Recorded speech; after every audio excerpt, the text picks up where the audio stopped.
A palavra hoje que Deus colocou no meu coração é uma palavra que muitas vezes eu fiquei emocionada quando eu estava anotando sobre ela. E é uma palavra que muitas pessoas têm falado comigo. O que Deus espera de mim? Eu estou aqui nesta igreja e eu não sei o que Deus espera de mim. Eu não sei o que Deus quer de mim. Eu não sei o que fazer. Então, inspirada nessa pergunta dos irmãos, eu fui tendo essa inspiração vindo do Senhor para essa palavra. Na realidade, é uma palavra que vai de encontro à compaixão. A compaixão do coração de todo aquele que pertence ao reino de Deus. Se nós não tivermos o coração compassivo, nós não somos dignos de fazer parte do reino de Deus. Eu quero logo de início ler um texto. E esse texto, o Sinomar não sabia que eu iria usar esse texto hoje. E ontem ele fez uma brincadeira com esse texto, falando sobre os da direita e os da esquerda, que Jesus disse aqui nesse texto. Mas hoje eu só vou ler o que o Senhor Jesus diz para os da direita, tá bom? Só pegando um gancho na brincadeira dele. Nós vamos ler o texto de Mateus 25, versículos 35 a 40. E eu peguei o texto da Nova Versão Transformadora, NVT. Pois tive fome e vocês me deram de comer. Tive sede e me deram de beber. Era estrangeiro e me convidaram para sua casa. Estava nu e me vestiram. Estava doente e cuidaram de mim. Estava na prisão e me visitaram. Então os justos responderão: Senhor, quando foi que o vimos faminto e lhe demos de comer? Ou sedento e lhe demos de beber? Ou como estrangeiro e o convidamos para a nossa casa? Ou nu e o vestimos? Quando foi que o vimos doente ou na prisão e o visitamos? E o rei dirá: eu lhes digo a verdade. Quando fizeram isso ao menor desses meus irmãos, vocês a mim o fizeram. Então, este texto, Jesus está falando para os seus discípulos e para todas as pessoas que estavam ali com ele, sobre o grande julgamento, ou o julgamento final. E quando chegar o tempo deste julgamento, o Senhor vai falar para os dele, e aqueles que já estão à direita dele, porque aqueles que não são dele já estão à esquerda dele. Fora de deixar na brincadeira de lado, é o texto que nós estamos analisando. Então, o Senhor Jesus vai estar dizendo isso. Esse texto eu ouvi muito na minha vida quando eu era criança. Quando a minha mãe, ela acolhia todo mundo em casa. Nossa casa era muito cheia porque ela acolhia todo mundo que chegava. Ela era muito hospitaleira. E às vezes a gente ficava cansado daquele movimento em casa, de tanta gente. E ela falava esse texto para nós: olha, nós podemos aqui estar fazendo algo e nós podemos estar aqui recebendo a própria pessoa de Jesus, porque vai chegar um dia quando nós vamos ouvir isso de Jesus. Bom, mas como o Sinomar estava falando, eu nasci em Nerópolis e lá na minha casa era uma casa onde nós recebíamos os missionários. E vinham muitos missionários da Inglaterra e da Escócia. E esses missionários ficavam lá em casa, porque naquele tempo não tinha hotel, não tinha lugar para eles ficarem. E nós éramos uma das únicas famílias evangélicas daquele local. Está dando um eco? Tem a ver com o meu microfone? Ou todo mundo está ouvindo bem? Ok.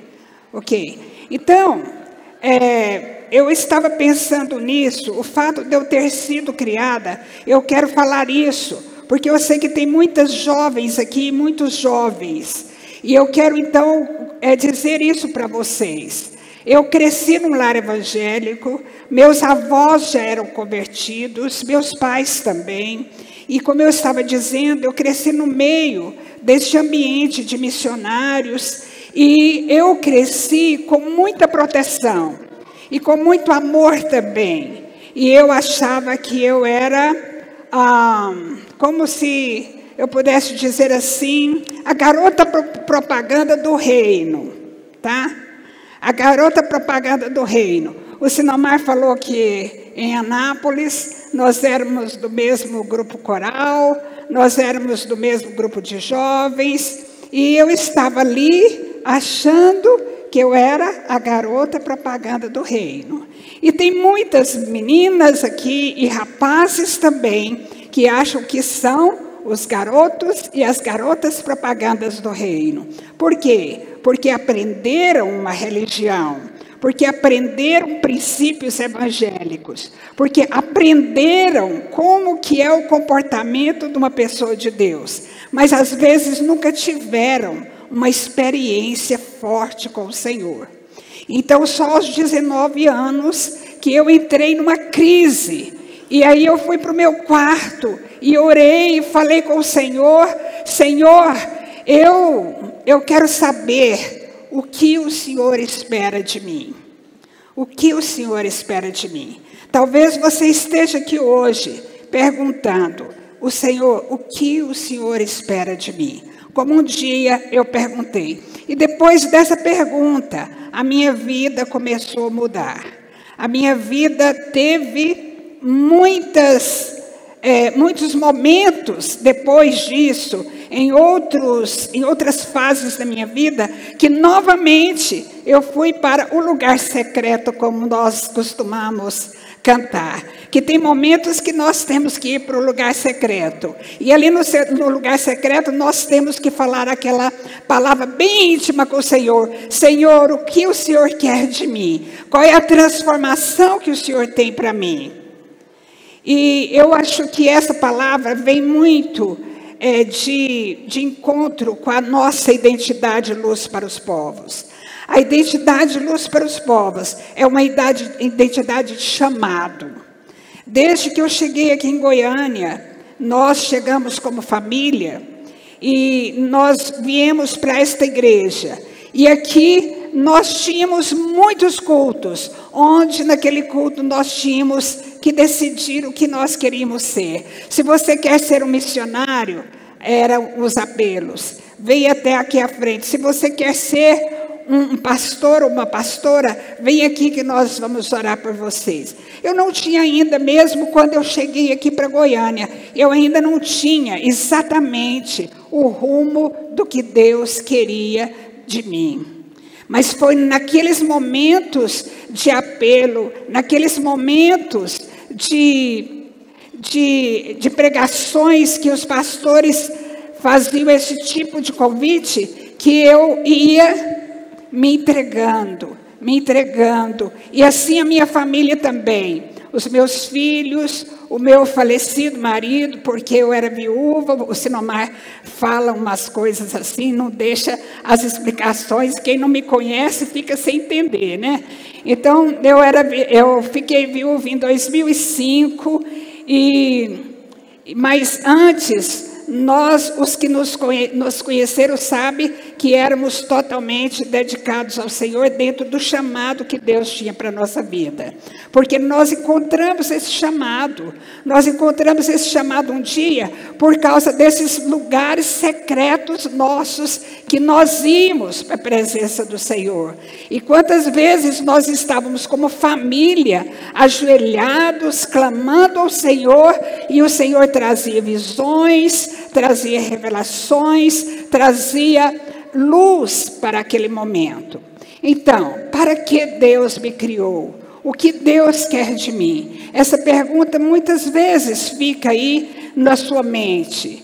E eu tinha o sonho de contribuir com missões, mas eu não conseguia, porque quando eu montei uma empresa e eu fiz o propósito de contribuir para missões, o meu então esposo, ficou desempregado. E aquela empresa que eu pensei que era só para Deus, teve que ser o arrimo de família por algum tempo. E eu não tinha condição de contribuir com missões, que era o meu sonho. E eu continuava falando, mas Deus, eu gosto tanto de missões. Eu fui criada convivendo com missionários. Eu queria poder contribuir com missões. Mas vocês sabem, o decorrer da minha vida, tudo que tem acontecido nos anos que se seguiram. E hoje eu tenho a minha vida totalmente envolvida com a obra de Deus e muito apaixonada por missões. E vocês sabem que os irmãos aqui do Iapó que falou, quando a senhora vai lá? Logo eu vou lá. Porque antes chegávamos da África e falava, quando a senhora vai? Logo. E eu já fui 2 vezes. E o pessoal da Argentina, de todos os outros países, e eu já fui em todos eles. Por quê? Por causa da minha paixão por missões. E quando a gente vai nesses lugares, a gente começa a ver que existe dentro da nossa igreja, no meio do nosso povo, a mesma coisa que existe na sociedade lá fora. Na sociedade lá fora, existe um abismo muito grande entre a classe social bem favorecida com a classe social menos favorecida. Se você chegar no Rio de Janeiro, você chegar de avião ali, no aeroporto Santos Dumont, você dá de cara com a paisagem mais linda que você já viu. Você vai ver a Baía de Guanabara, você vai ver aquela natureza maravilhosa. Você sai do aeroporto achando, meu Deus, eu nunca vi um lugar tão lindo assim, porque é bonito mesmo. Mas basta você andar um pouquinho, você atravessar uma avenida ou 2, para você chegar numa comunidade paupérrima. E um abismo entre aquela beleza toda e entre aquela comunidade, cheia de pessoas necessitadas, de drogas e de tantas coisas que a humanidade precisa. Se você estiver lá na África do Sul, você vai na cidade do Cabo, você pensa, eu acho que eu nunca vi um lugar tão bonito. É linda a cidade do Cabo. Mas você anda 3 quarteirões e você vai conhecer as comunidades maiores que existem. As maiores que você já viu na sua vida, de pessoas muito pobres e muito carentes. Então, este abismo não deveria existir na igreja, mas ele tem crescido no nosso meio. Porque Deus tem dado prosperidade para muita gente dentro da igreja. Muita gente tem ficado muito rica dentro da igreja. Eu lembro quando nós chegamos para cá, o Sinomar, então pastor ainda naquela época, depois ele se tornou apóstolo Sinomar, ele falava, Deus tem me revelado que nesta igreja, nesta aqui, que nós estamos aqui agora, nós vamos ter pessoas milionárias. E hoje nós já vemos pessoas muito ricas aqui dentro dessa igreja. Mas nós sabemos que também tem pessoas que precisam muito de ajuda aqui dentro também. Se nós formos em qualquer igreja dos nossos bispos aqui de Goiânia, nós vamos ver essa realidade. Classe média A, classe média B e algumas pessoas também muito necessitadas. Mas você pensa assim, mas lá na Bíblia tem um versículo que sempre haverá pobre no nosso meio. Vamos ler o versículo todo, gente? O versículo todo é assim, Deuteronômio 15, 11. Sempre haverá pobres na terra. Portanto, eu lhe ordeno que abra o coração para o seu irmão israelita, tanto para o pobre quanto para o necessitado da sua terra. Então, no reino de Deus, a pirâmide é invertida. Os pobres estão no topo da pirâmide. Por isso que este texto que eu li no início diz, Quando tive fome, vocês me deram de comer. Quando tive sede, vocês deram de beber. Quando eu estava nu, vocês me vestiram. Quando eu estava preso, vocês foram me visitar. Mas quando, Senhor? Quando eu fiz isso? Quando você foi visitar aquele preso, quando você ajudou aquele necessitado, você estava me ajudando. Porque nada que nós fazemos aqui na terra fica sem que Deus veja, sem que o Senhor perceba. Então, imagine como seria a sua vida. Imagine, meus irmãos, como seria a sua vida se você não tivesse podido ir à escola, porque você tinha que ficar em casa para buscar água para sua família, e aquilo ia gastar 6 horas por dia da sua vida, porque era 3 para ir até o córrego e 3 para voltar com a água na cabeça. E se você tivesse que viver assim quando criança, imagina se você não tivesse roupa para ir na escola, porque você só tinha uma roupa. E aquela única roupa, você não podia ir na escola porque você precisaria de uniforme, você precisaria de material escolar e você não tinha. Imagina se tivesse entrado na sua casa os guerrilheiros, saqueado a sua casa, matado seus pais, levado tudo que tinha na casa e deixado você como irmão maior para ficar cuidando dos seus irmãos menores. Imagine se você tivesse que viver isso na sua vida, na sua infância. Você já imaginou uma mulher morar numa casa que não tem porta, não tem fogão, não tem mesa, não tem cama, não tem um armário, não tem uma cômoda, geladeira, meu Deus, nem pensar. TV, o que é TV? Nem sabe se existe. Você já imaginou morar numa casa que é de pau a pique, coberta de folhas, e frequentar uma igreja que é um cômodozinho de pau a pique coberto de folhas? Você já imaginou tudo isso para a sua vida?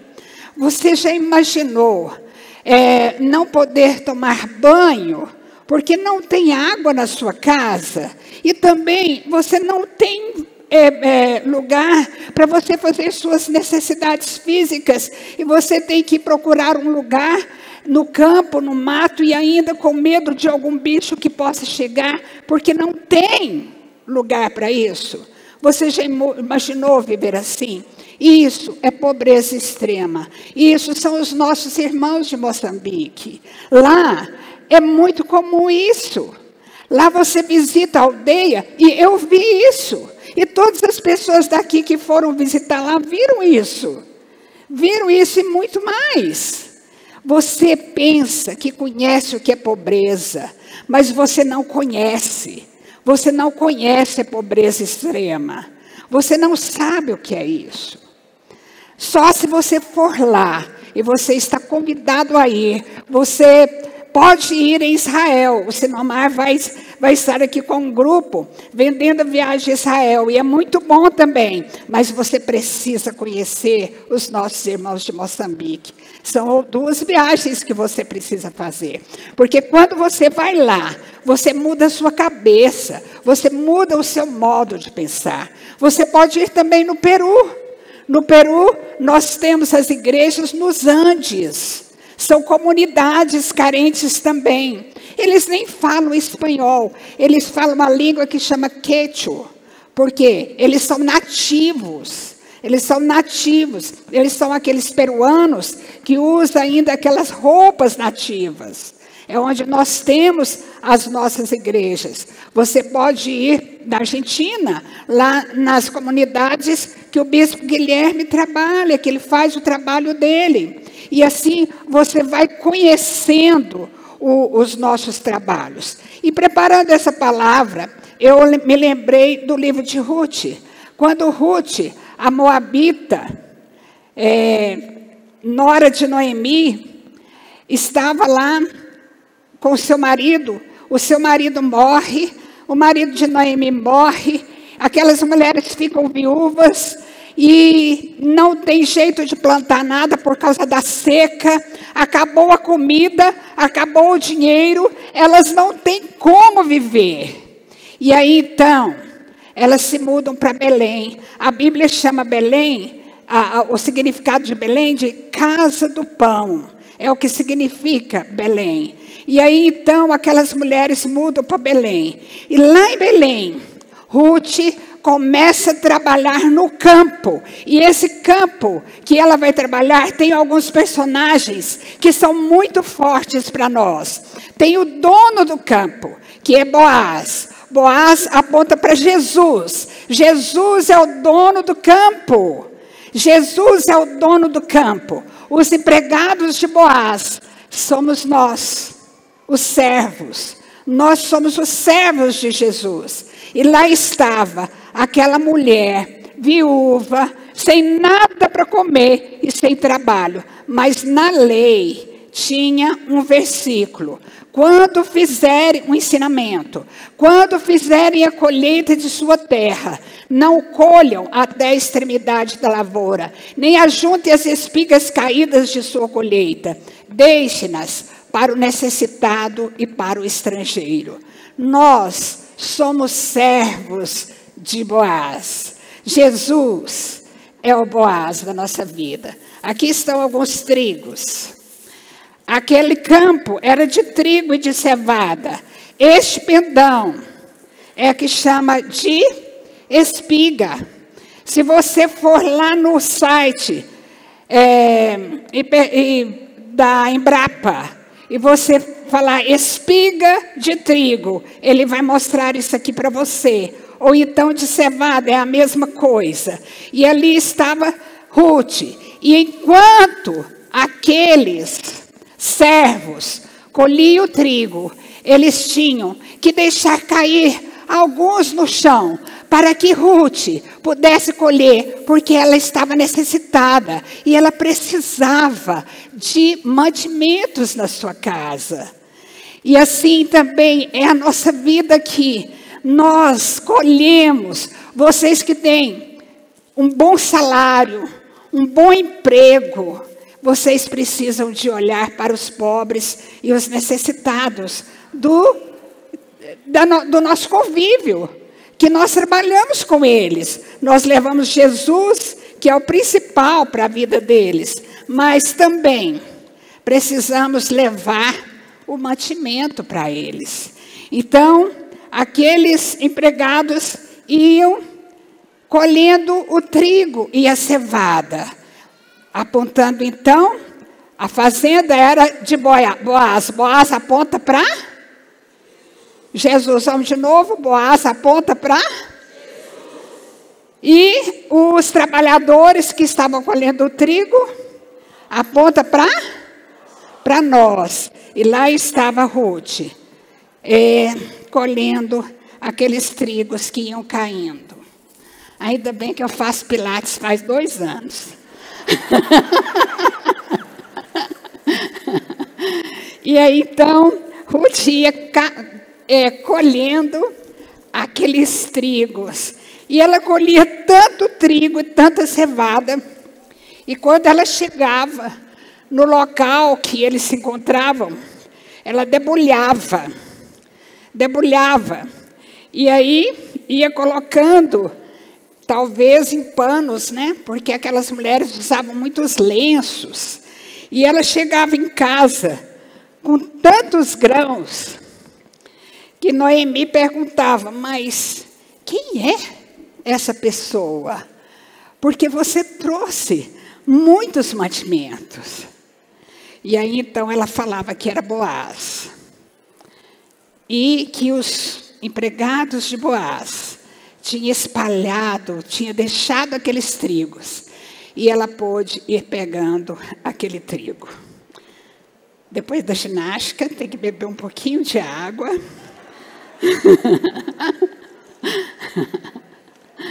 Para continuar.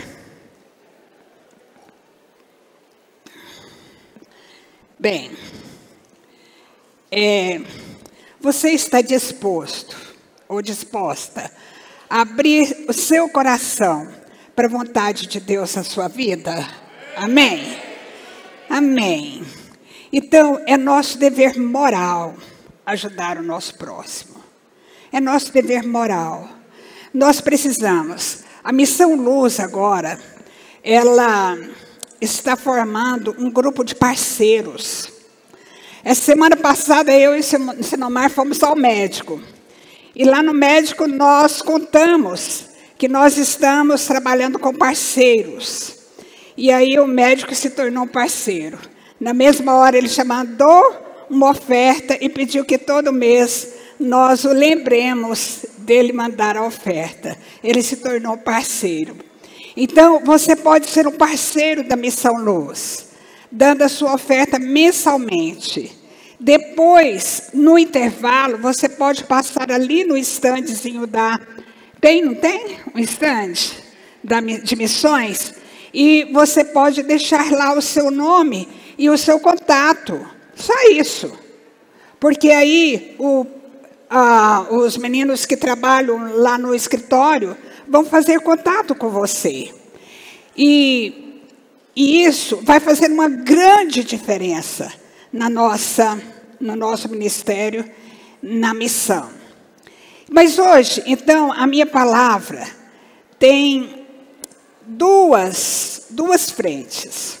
Uma frente é levar você a descobrir ou a se entregar para que Deus fale para você o que Ele quer de você. Você pode ser um missionário, você pode ser uma missionária. Para cada 10 missionários no mundo, 7 são mulheres. Então, as mulheres podem ser missionárias. As mulheres gostam desse trabalho. Elas têm sensibilidade com esse trabalho. Os homens também são muito importantes nesse trabalho, é claro. Mas eu quero dizer que você não precisa ser só homem. Ou seja, só os homens para trabalhar em missões. Você pode ser mulher e trabalhar em missões.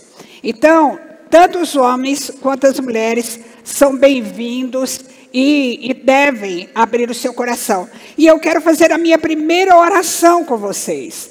A minha primeira oração é a oração para aquelas que se achavam, ou aqueles que se achavam, o garoto propaganda do reino de Deus. E que agora sabe que precisa de mais que isso. Precisa se entregar para que o Senhor possa dizer: eu tenho um chamado na sua vida. Eu tenho um chamado, você vai ser missionário. Você vai ser um pastor ou uma pastora. Você vai ser um líder ou um pastor de criança. Você vai trabalhar no louvor da sua igreja. Você vai ser uma pessoa que vai trabalhar com a obra social, levando para as pessoas carentes aquilo que lhes falta. Então, Deus quer direcionar a sua vida.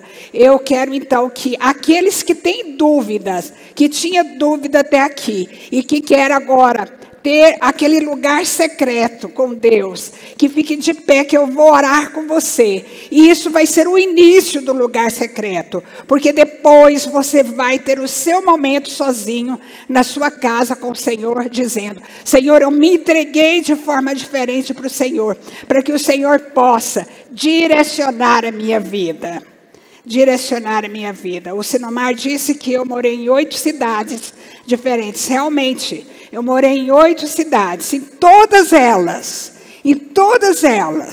nós servimos ao Senhor como família. Então, quando nós entregamos a nossa vida para que o Senhor possa escrever a nossa história se toma um rumo diferente. Eu quero então, você que sentiu agora, Senhor, eu quero saber o que o Senhor tem para mim. Eu estava mesmo, Senhor Deus, fazendo essa pergunta, o que Deus espera de mim. Agora, Senhor, eu já entendi, eu tenho que me entregar. Eu tenho que me entregar para que a sua vontade se realize na minha vida. Então eu quero que você fique de pé, só aqueles que querem essa oração agora. As demais pessoas, você já sabe, você já tem seu ministério, pode ficar. Mas aqueles que, mesmo tendo Às vezes você é um pastor e ainda está perguntando isso. Fique de pé, porque eu quero orar com você. Nós vamos orar. Esse tempo é um tempo muito precioso. E Deus vai falar ao seu coração. Coloque a sua mão no coração agora. Isso é só um símbolo, sabe, gente? É um símbolo. Coloque a sua mão. E vamos orar agora. Eu quero pedir a você que se concentre nessa oração. Não preocupe com movimentações, não preocupe com nada. Porque este lugar aqui hoje está cheio de anjos do Senhor. E eles vão até você agora. E eles vão derramar sobre você um óleo novo, uma unção preciosa, um óleo novo. E Deus vai trazer para você a direção que você busca. Vamos orar? Senhor, em nome de Jesus, eu quero pedir ao Senhor, Pai, que abençoe todos esses jovens que levantaram aqui e os adultos também. Senhor, direcione a vida deles, como um dia o Senhor fez com a minha vida, faça com a vida de cada um deles, Pai. Comece a falar de forma diferente com eles. Vá, Senhor Deus, até o coração de cada um e todos eles possam ter uma experiência maravilhosa com o Senhor, que eles possam criar um lugar secreto deles, onde eles vão buscar do Senhor de forma diferente e onde o Senhor vai falar, vai continuar falando com eles. Meu Deus, em nome de Jesus, derrame agora o teu óleo espiritual sobre a cabeça dos teus filhos, Pai. Derrame, Senhor Deus, e que este óleo, Pai, seja um óleo espiritual, possa ungir a cabeça, possa ungir o coração e possa trazer para cada um uma paz que excede todo entendimento e que eles possam saber que a vida deles não pertence a eles mesmos, mas o Senhor está trazendo a direção. Em nome de Jesus, Pai, em nome de Jesus. Amém. Amém. Pode sentar, amados, e olha, leve com você esta bênção. Leve com você esta bênção. Não esqueça deste dia. Não esqueça deste momento. Este foi um momento de decisão na sua vida. Não pergunte mais o que Deus quer de mim. Se entregue ao Senhor, porque Ele vai fazer diferença na sua vida. Agora também eu vou orar por mais um grupo de pessoas. Aqueles que decidiram ser parceiros de missões. Eu não vou notar nada, eu não vou até aí, de jeito nenhum. Depois, no intervalo, você passa lá e dá o seu telefone e para que eles entrem em contato com você. Mas se você decidiu ser parceiro de missões e você pensa assim, mas eu não sou desses ricos que ela falou aqui, não tem problema, você vai ser parceiro com o que você pode. Você pode R$10, 20, 50, 100, 500, 1.000, 2.000, 10.000, é o que você puder. Seja parceiro e todos os meses você vai receber um lembrete para que você possa depositar aquele valor que você propôs. Não fomos nós que fizemos isso. É você que propôs. Nós precisamos. E nós vamos, essa é a primeira busca. Mas nós vamos buscar em outras igrejas que não são luz para os povos também.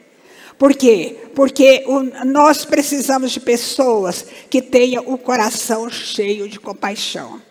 E é a compaixão que vai levar você a ter este compromisso. E não é só aqui que tem pessoas cheias de compaixão.